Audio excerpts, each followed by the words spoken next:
Today I've got another rescue knife. As you've seen from a lot of my other videos, I kind of like rescue knives. I carry them to work in the ER, cut people's clothes off with them, cut bandages off with them, cut whatever I need to with them, cut the water bottles open. And so I have some, a couple different brands. I had been looking at Emerson knives. I'd heard a lot about them. Some people seem to love them. Some people complain about the fit and finish of them. But I'd never had one and kind of decided I wanted one. Started looking at their different models, and I discovered they had this rescue knife model. And I said, well, heck, I'll pick one of those up, see what I think about it. And I've been carrying it for a couple months in the ER, and I'll go ahead and pass on to my thoughts and opinions of it. And I've been carrying this as well as my other knives, my Benchmade and my Gerber, and see how this compares. So this is the Emerson SARK, S-A-R-K for Search and Rescue Knife. 100% made in the USA, as all Emerson knives are. The way this knife apparently came around is that the US Navy, they were evaluating their equipment. They thought they needed another new and improved rescue knife, so they went up to Ernest Emerson, just up the road from Coronado, California, which is where the West Coast SEALs are based. And they said, hey, can you help us with a knife? Kind of gave them the ideas for what they wanted. He came up with a prototype pretty quickly, and they field tested it in some real conditions. And this is the knife that is the result of all that. Emerson SARK. This is now the official issue rescue knife for the US Navy rescue teams. And it is one heck of a knife. I don't know how to describe this. My just first impressions of this knife, when you first get this thing is just built like a tank. I don't know how to put it into words. As soon as you put it in your hand, you can just tell just the build quality on this. It can take anything you can throw at it. And I can see how this would be, issued to the Navy for their field operations, because it is just one heck of a tank. I can't stress that enough, how much of a tank this knife is. All right, so I'll stop there, but suffice it to say, it is a well-built knife. Don't think you're going to have any problems with the strength of it. Now that said, it's not a small knife. It's 4.2 inches here, just to get the size out of the way. 4.2 inches, 3.5-inch blade, making the total length 8.2 inches. And it weighs in at 4.1 ounces, although feels a little bit heavier. Uses for this knife, oh, one other thing, it's a thick knife this way. I'm not sure which dimension this is, but it's very thick or wide that way. So it takes up quite a bit of space in your pocket for what that's worth.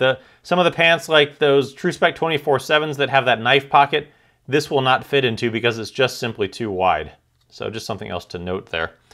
All right, so the use for this knife, this is, of course, it's a rescue knife. It's not an everyday carry knife. It's not a tactical, it's not a defensive knife. I mean, don't get me wrong, if you stab this between someone's ribs or someone, it's gonna hurt. It's probably gonna go through if you stab hard enough. But this is overall made to be a rescue knife because it has this curved tip here, has this curved sort of Warncliffe style blade here that you can get under clothes and not cut the patient. It is, again, a rescue knife. I also discovered the other day, it's a screwdriver. There was a big screw sticking out of the wall at the hospital, and I had this on me, and I got this in. There was a Phillips head screw, and I unscrewed it. It worked really well. Who knew? All right, so lots of uses out of this knife, relatively so. Versions of this knife, there's this one. Comes in, versions of this, they all come with the same black G10 handle, but there's the black blade and the satin blade, and they're both partially serrated and plain edge. There's also the Emerson P-SARK, the police SARK, which is the same knife, but has a pointed tip for the police. And then there's also the NSAR, N-S-A-R. That knife is not for sale to the public. That's the Navy search and rescue knife. And they wanted something to do some line cutting and some other clothing type cutting. And so there's a little cutout right in here in that knife. You can find it on the internet if you search for it, but you can't buy it anywhere. There's barely information about it on the internet, but you can find pictures and stuff on it. So check that out if you like. But it looks like a cool knife. I probably would have bought one if those were available to the public, just because I like that extra ability to cut clothes that one has. But there are the versions of this. Let's go over the construction, the features of it. Let's start with the scales, the handle of this. So this has G10. All of his knives have these black G10 scales. And as most G10 scales come, they come very aggressive, very grippy, very texturized. Most G10 scales seem to wear down with reuse in and out of your pocket, carrying it. They seem to smooth out a little bit. Because they are so aggressive, you are going to have some underclip issues on this very stiff clip in and out of your pocket a lot.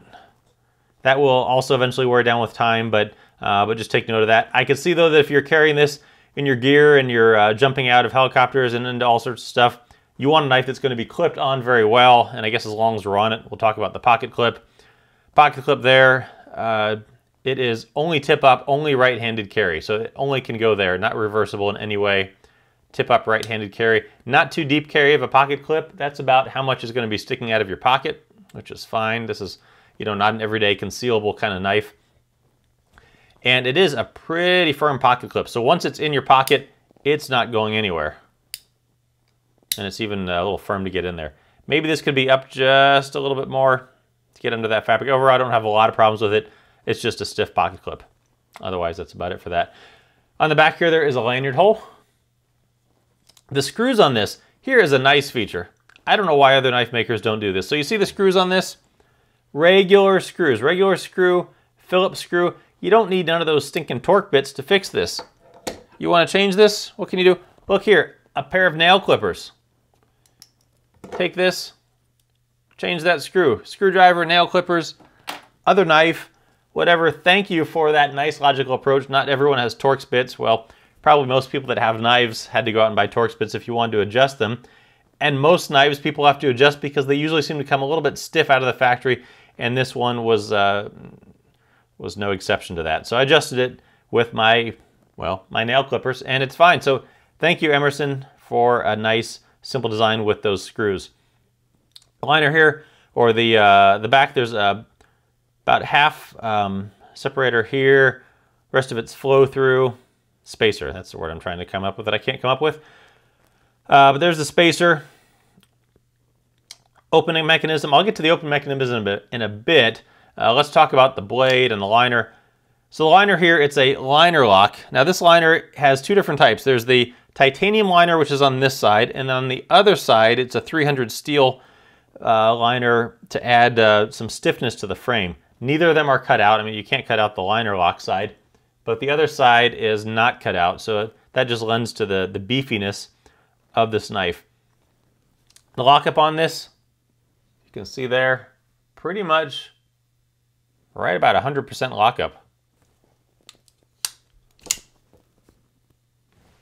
Let's bring this in close for you. That is all the way in there locked up. That blade is not going anywhere. I've seen other people talk about their Emersons that they start with kind of maybe a 25% lockup, and as you use them, that lockup eventually moves in and you get 100%. Now, what I'm talking about is that the liner is 100%, or the liner lock is 100% in behind the blade, as opposed to only being like halfway in there, half of it sticking out on the side of the blade. That would also be fine. I don't think those knives have a problem either, but 100% lockup, it is not going anywhere. It also comes when it's new. A lot of them you sometimes have to get in there with your other finger, but that loosens up with time as well, and you can get to the point where you can open it with, close it rather, with one hand. Speed of opening this, there's a couple different ways to open it. There's not a thumb stud. Instead, he uses this disc that's screwed in here, and you can open it that way. It's not great for flicking open. I mean, I can't just push it open. If you throw a little wrist into it, you can whip it open that way.